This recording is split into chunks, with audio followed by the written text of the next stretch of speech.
Hello, everyone. Welcome to Valdestad's Voice, and I'm your host, Valdestad, with Mrs. Valdestad. Yeah, waiting for an order. As you can see, there is our order screen.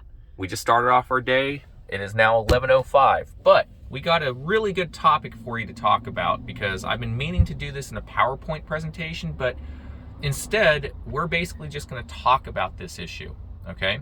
So the issue is not accepting any offer under $5. And no, it's not the same old rehashing of the obvious. Of course, that's a given, right? But people do take under $5 offers.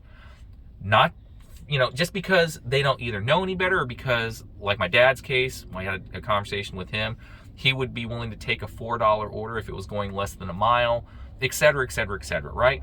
It's not about the money. We're talking about everything else on this. And as I was talking to Mrs. Valdestad on the conversation I had with my dad, who's also a dasher, he's like 71 and he just does it in his, when he's bored, just to get out of the house. So anyway, here's the reason. This is pro tip number 4. Here is the reason why you really shouldn't take under $5 offers. The reasons are your ratings, okay? All of them. We're going to go through one by one, okay? So the obvious, if you decline a under $5 order, it's going to hit your acceptance rate, but we don't care about that because acceptance rate is meaningless unless you want to be top dasher. And in my opinion, top dasher isn't worth the mileage that you're basically going to be racking on the miles, right? If you do it. And while we're doing the podcast, we're showing you here, we just got a 425 for 5.3. That is a flat no because that's a round trip, 10.6 miles for $4.25. So no. And it's also taking us out of our bowl area. Decline. So here's the deal. What other ratings are there, hun? You do the app. There's the acceptance ratings. Mm-hmm. You're cheating. Yeah. Oh my goodness. You should know all this already. Okay, Five Guys 750 for 4.2 miles. Right there. We might take this one only because I'm trying to gather information on over a week's time and a month's time to find out how often you get more of a tip, or because of tips being hided, right? So where is that exactly, hun? Let's see. That's not terrible. It's in the middle. Okay, I'd accept that, and we have like 5-10 minutes before the order's ready. Accept. There. Did it go through? Yep, it went through. All right. We had 1 second left to spare. Okay, so hit arrival. All right, so okay, so in a nutshell, folks, okay? Okay, so the ratings. Mm-hmm. You have the acceptance and completion ratings. Mm-hmm. And on time. Oh, yeah, on time. Okay. So, as we just said earlier, customer rating, acceptance rate, completion rate, on time, early rate, in addition to total lifetime deliveries. We don't care about acceptance rate because we aren't top dashers. Some of you may.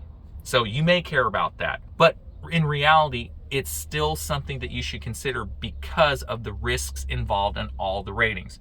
So, completion rate.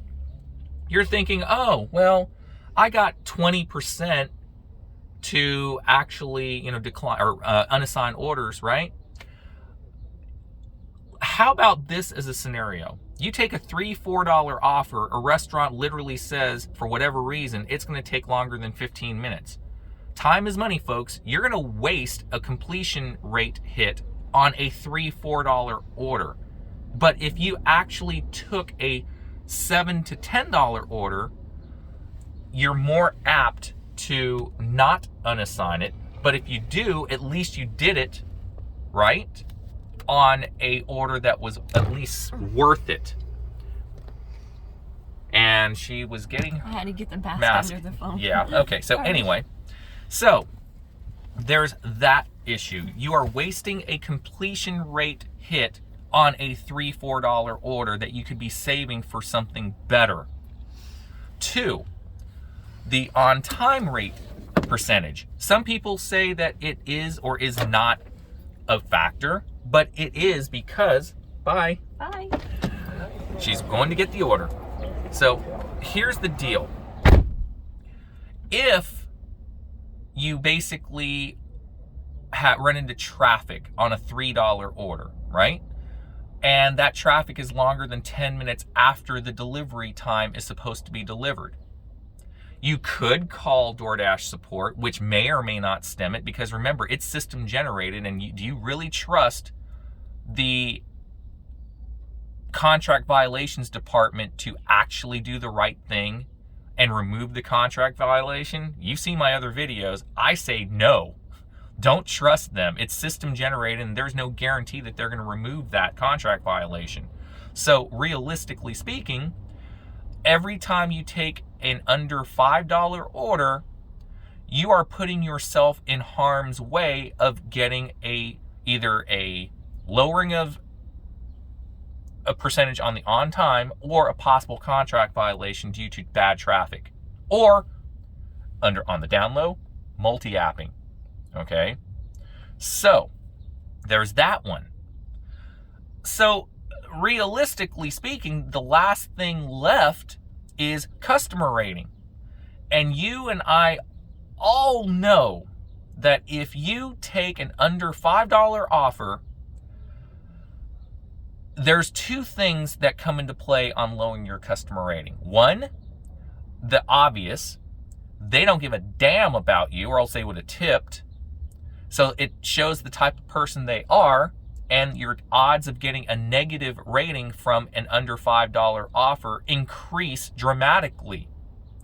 2, the not so obvious.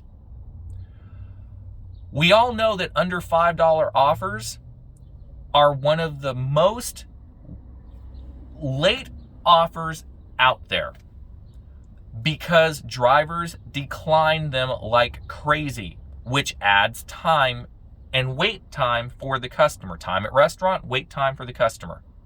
So even if you are the last person to have gotten a $3 offer, which could be disguised as a $5, because remember, if no one wants it, they increase the base pay.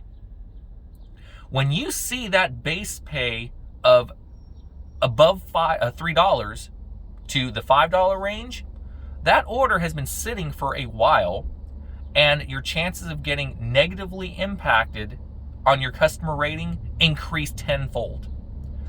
So not only are you taking a low offer,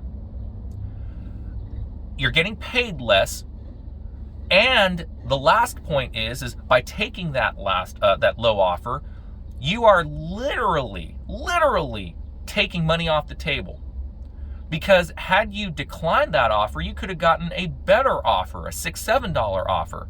So you taking a $3 offer wastes time, and it takes the ability of getting a better offer to make more money off the table. It's that simple, people. So it affects your customer rating potentially. It affects your on-time rating potentially. It definitely affects your completion rate if things go south and you're wasting that percentage on a low offer that wasn't really going to give you much money anyway. You waste time from better offers. Does this all make sense and sink in, folks? So that's what I wanted to get off my chest. And that is why you really should not be taking these low offers. Not just for the pay component, but because of the risks involved in all your other ratings. That's it, folks. Mrs. Valestott is still at Five Guys waiting for the order. So I'm going to end it. Have a great day, all, and we'll talk to you all later.